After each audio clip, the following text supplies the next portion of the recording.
Baik, terima kasih Saudara Moderator, Bapak Bondan Wicaksono, SEME, Ketua 1 DPP GPP.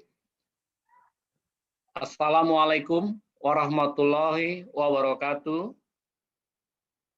Salam sejahtera untuk kita semua, Shalom, Om Swastiastu, Namo Buddhaya, Werte Tung Tien, Rahayu Rahayu. Salam Pancasila, Merdeka. Bapak Ibu, Saudara sebangsa dan setanah air, sekandung seideologi, seluruh yang hadir dalam serial 2, diskursus ideologi kedua pada siang sore hari ini, tentunya kita bersama mengucapkan syukur mendalam kepada Tuhan Yang Maha Esa, Allah Subhanahu wa Ta'ala, Ida Sang Yang Widiwasa, Sang Gautama Buddha, Tiens, Nabi Kongse, para leluhur Nusantara, para dewa dan dewi, Yesus Kristus, karena kita bisa bersama berkumpul, bukan untuk sesuatu yang tanpa makna, tapi sebaliknya ada sesuatu yang saya cintai, saya hormati, terutama para peserta. Berkali-kali saya menyatakan maklumat deklarasi kelahiran GPP. Ini menjadi penting. Karena kalau kita lupa sejarah lahir kita, sejarah lahir organisasi kita, sejarah lahir ideologi kita, dasar negara kita, sejarah lahir bangsa kita, maka untuk apa kita ada? Ada 5 maklumat yang harus kita pahami selain kita hafal, yang harus kita jadikan sebagai landasan dalam membangun gerakan pembumian Pancasila. Kesadaran ini harus terus-menerus Bapak dan Ibu.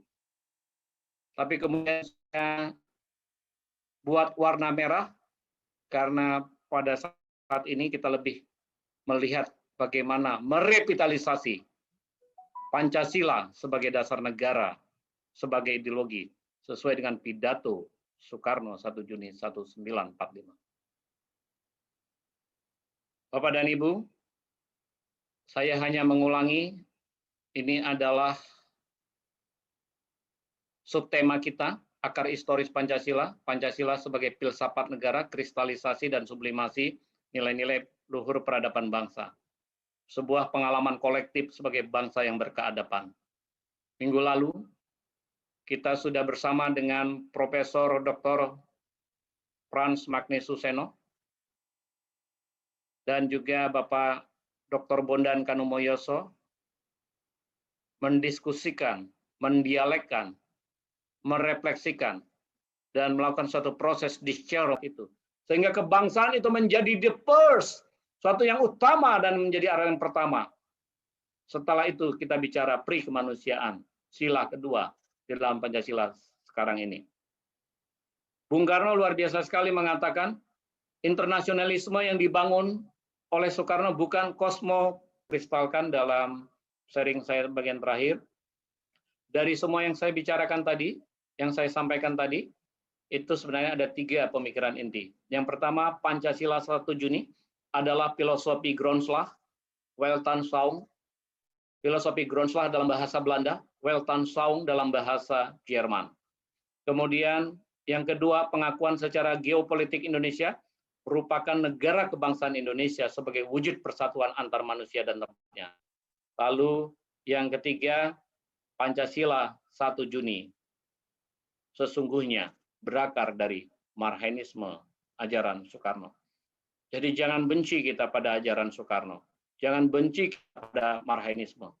Jangan jadikan politik untuk kemudian menggelapkan, menghilangkan, memudarkan nilai-nilai yang menjadi dasar kemerdekaan Republik Indonesia.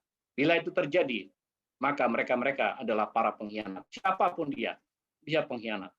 Marxisme ini bukan ajaran yang salah dan keliru. Orang harus tahu, bangsa ini harus paham bahwa Marxisme merupakan sumber inspirasi lahirnya Pancasila 1 Juni. Pancasila 1 Juni merupakan inspirasi lahirnya kemerdekaan Republik Indonesia 17 Agustus 1945. Jadi taut-mentaut ini harus kita pahami, pelajari dengan baik dan benar, supaya kita menjadi bangsa yang besar, bangsa yang berkeadapan. Kita ingin mendirikan satu negara semua buat semua, bukan satu negara untuk satu orang, bukan satu negara untuk satu golongan. Walaupun golongan kaya, tetapi kita mendirikan negara buat semua. Itulah inti 1 Juni 1945 yang dipersembahkan Soekarno buat kemerdekaan Republik Indonesia. Salam Pancasila.